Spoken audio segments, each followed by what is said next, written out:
Hey everyone, Scott here to discuss Snatch, starring Benicio del Toro, Jason Statham, Brad Pitt, Stephen Graham, Vinnie Jones, Aid, yeah, that's his name, William Beck, Andy Beckwith, Ewan Bremner, Jason Buckham, and Mickey Cantwell, directed by Guy Ritchie. Now, I'm going to warn you guys before I get into this. This plot is all over the place, and what all I think of it, well, I'll get into that in a couple of minutes, but this is my first two viewings of this movie, because I have seen the cover of the DVD cover, but I haven't seen the movie until now, and I watched it twice for this review. So let's see if I can keep up with it. Let's get into this.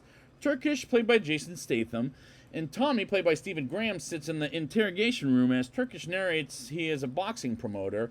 And we move on to guys led by Frankie Four Fingers, played by Benicio del Toro in a barely role, in a giant safe, and they rob a stone, aka a diamond, from the safe. And this music that feels very 2000s plays in the background. And we see the characters by their names, and I'm honestly not going to memorize all their names, but I do like them as characters, as I do think they're very remarkable, as Frankie works for Boris the Blade, and Turkish and Tommy get paid with Tommy, while Tommy has a gun, and I can't keep these characters straight, some of them more than others, but at the same time, I can't understand half the dialogue. Boris learns Frankie has the diamond, while Boris has to go to London, while Frankie is on the phone with cousin Avery, while Frankie is in Las Vegas and Rosebud goes in a pawn shop, while telling some people to fuck off, as Frankie gets a gun for free. And like last time, the writing in this works quite tremendously, but not as good as Lock, Stock, and Two Smoking Barrels, in my opinion. While Gorgeous George and Tommy look for Mickey O'Neill, played by Brad Pitt, who's a professional boxer, as he was concerned about playing the same character from Fight Club, Brad Pitt, I mean, and he just finished doing that movie, but wanted to work with director Guy Ritchie. And he's the best character in this whole movie, in my opinion. Mickey fights with Gorgeous George in the barn and beats the shit out of him, while Tommy watches as Mickey is a badass motherfucker in the boxing ring. While we meet Tyrone and Vinny, played by Aid. Wait. No. Tyrone is played by Aid. Vinny is played by someone else, bringing a dog he found in the pound. And Boris has junk for Tyrone's friend going to Saul's shop, and looks at the diamonds and many, many pieces while Frankie is in the room. And we get Tyrone, Vinny, and Saul going to rob a place, and they bump into a van. And after the dog swallows one whole squeaky ball, while Frankie gets out of it, and the movie goes all over the fucking place. As I wish it was all chronological, and I felt so bad for the poor doggy. And the cinematography looks pretty damn good. I'll say a little better than last time with Lock, Stock, and Two Smoking Barrels. Although, to be fair, the movie, well, I'll talk about that in a second at the end. Turkish and Tommy meets with Mickey and his friends, as well as another businessman.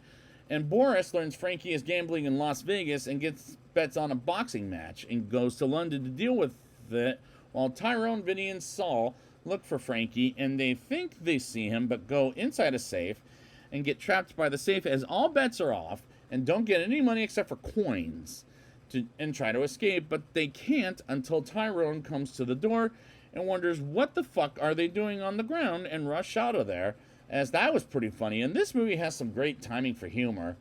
We get to a boxing match between Mickey and another boxer named Bomber Harris, as Mickey knocks Bomber Harris out, and I had a fun time with this boxing scenes throughout the movie, despite there's only a couple of them. And Tyrone, Vinny, and Saul meet with Boris, giving him a briefcase full of money, as Turkish has a meeting with Darren, played by Jason Fleming, and a few others, and the score is well done, but as there's some music I'll know of today, thanks to this movie. And Turkish and Tommy visit Mickey, but they find his mother there, as she says he's in the field, and they play a game of two dogs versus a rabbit, and the rabbit ends up winning, as Mickey decides to doesn't decide to box for them for free. And Tyrone gets recognized by cameras, and a couple of guys will come over after them, and put him in the trunk. And these are great acted scenes, as the acting in this is great from start to finish. Tyrone is suddenly dead, as Vinny and Saul pick up the body until a man comes in to help them as he explains the definition of nemesis, and they figure out Tyrone is not dead while Evie is looking for Freddy, and we get to meet Bullet Tooth Tony, played by Vinnie Jones, as a badass, and he was an interesting character.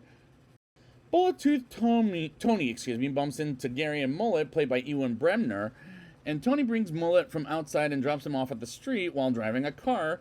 And Tony is now looking for Boris while Turkish is on the phone with his boss about Mickey, while Tommy is in the room and Turkish gets into a fight in the casino with some mob dealers and tells Mickey to throw the fight, while Mickey's home is burned down and Mickey's super pissed off about it, and Mickey goes to Turkish and Tommy to fight for them for free. He reluctantly accepts it, I should say, as Evie is in war with the Russians, while Tony tries to find Boris and Vinny and Saul to go to Tyrone and pick up some information. And at this point, I'm still having a good time with the movie at this point, but to me it was a little overrated. But let's finish the show off. Vinny and Saul look for Tony as Turkish and Tommy hear an accident as it was Evie, and Tony and the prisoner gets out of the trunk, and Vinny and Saul crash into the prisoner, while Evie and Tony go into a pub to get a drink while Tommy is punched in the stomach by Turkish's boss, as Saul and Vinny chat with Tony, as well as point a gun at him and not shoot him but walk away and get into a 3 Mexican standoff, and Vinny and Saul get away with the case, and they learn it's a diamond, and leaves the dog behind, which felt sad at the same time. This movie is fucking entertaining but overrated at the same time, as I just said. Turkish figures out a way to beat the mob while playing some cards, while Mickey prepares for the fight of a lifetime for him. And Evie, Tony, and Saul and Vinny look for the diamond, and the dog ate the diamond, but one of them, Vinny had the diamond, and the dog eats it and takes it and runs out as Evie sees Tony is dead and goes back to America, while Mickey wakes up before the fight, and the crowd comes in and sees the fight between Mickey and his opponent, and we get 4 rounds of Mickey knocking out his opponent because he was told not to knock him out until he does. Turkish says we're fucked, and Turkish and Tommy leave quickly with Mickey, and they go to their car as the mob tries to get them killed until Mickey's people shoot the mob dead. And the next day comes and they see the dog as Tyrone, and Vinny and Saul get arrested by the fuzz, and by definition I mean the cops, and they see Turkish and Tommy driving by with the dog, and they get him to the vet and get into the interrogation room where we started the movie off, and credits roll, and the climax was satisfying, and at the end of the day, entertaining. And why is this movie entertaining to me as it feels overrated? Let's find out in a rating. I'll give this movie a 7.5 out of 10. Despite I do like the movie, but for the life of me, I can't keep the characters straight. But Brad Pitt was the best character in the movie, in my opinion. While I can't understand half the dialogue and the writing in this movie is working quite tremendously, this is just a little overrated. The cinematography looks pretty good, looks better than last time with Lock, Stock, and Two Smoking Barrels, despite it's a better movie than this. And don't get me wrong, it was a good movie, in my opinion, but still overrated. While the movie goes all over the fucking place, and I wish it was a chronological story, but it still works as a Guy Ritchie movie. This movie has great timing of the humor, and despite there's a few boxing scenes, I had a fun time watching those scenes, even though there was a couple. And the movie works quite well, as this is a recommendation, and the score is well done. And there's some music I know of today thanks to this movie, and the acting is great in this from start to finish. So I would like to thank you guys for joining me, and next time I will be back with Swept Away. And until then, oh, snatch!